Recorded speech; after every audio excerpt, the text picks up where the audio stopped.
તો ભાઈ આપણે નીકળી ગયા હતા માંડુકો તો જવું જ પડે ભાઈ, કામ હોય કે ના હોય માંડુકો જવું જ પડે ભાઈ. અને આવી ગયા હતા ભૂમિ ઉપર, ત્યાં રવજીભાઈ ને બાવાજી બેઠા હતા બધા. પછી તો દીપકભાઈ કને પહોંચી ગયા ચા પાણી પીવા માટે ભાઈ. અને નવીન મામાને આવી ગયા એટલે નવીન મામા બધા કોફી વોફી પી અને પાછા આવી ગયા હતા ગુડ્ડુ કને. અને ગુડ્ડુ અલગ જ મૂડમાં હતો ભાઈ. એ તો આપણા રવજીભાઈની મસ્તી કરતો હતો ભાઈ, રવજીભાઈની ચોટી બાંધતો હતો.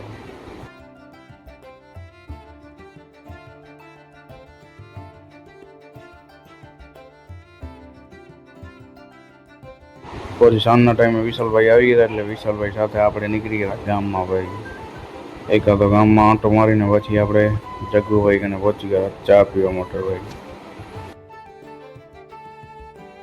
પછી આપણે વિશાલભાઈને મૂકીને નીકળી ગયા ઘરે ભાઈ, કારણ કે જવાનું છે કાનાભાઈની હોટલે આપણા ભાઈઓની સાથે.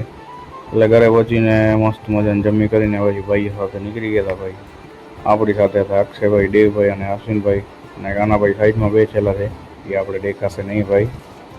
એટલે આપણે બધા ભાઈઓ સાથે ગીત સાંભળતા મોજ મસ્તી કરતા પહોંચી ગયા હતા આપણા કાનાભાઈની હોટલ ઉપર, જ્યાં આખો દિવસ આજે ડ્યુટી કરતા હતા આપણા શનિભાઈ. એટલે શનિભાઈ સાથે લઈ ગયો મસ્ત મજાના વિડીયો. પછી બનાવવા માંડી ગયા આપણે ચા ભાઈ. પછી આપણે ચા બનાવીને ચા બા પીને પછી નીકળી ગયા હતા પાછા ભાઈઓ સાથે ઘરે જવા માટે. અને શનિભાઈ છે અહીંયા હોટલ ઉપર, એટલે આપણે પછી ભાઈઓ સાથે ગીત બી સાંભળતા વિડીયો ઉતારતા નીકળી ગયા હતા ઘરે. એ જ આપણા બધા ભાઈઓ છે, તો ફોલો કરી નાખજો ભાઈ. મળશું આવા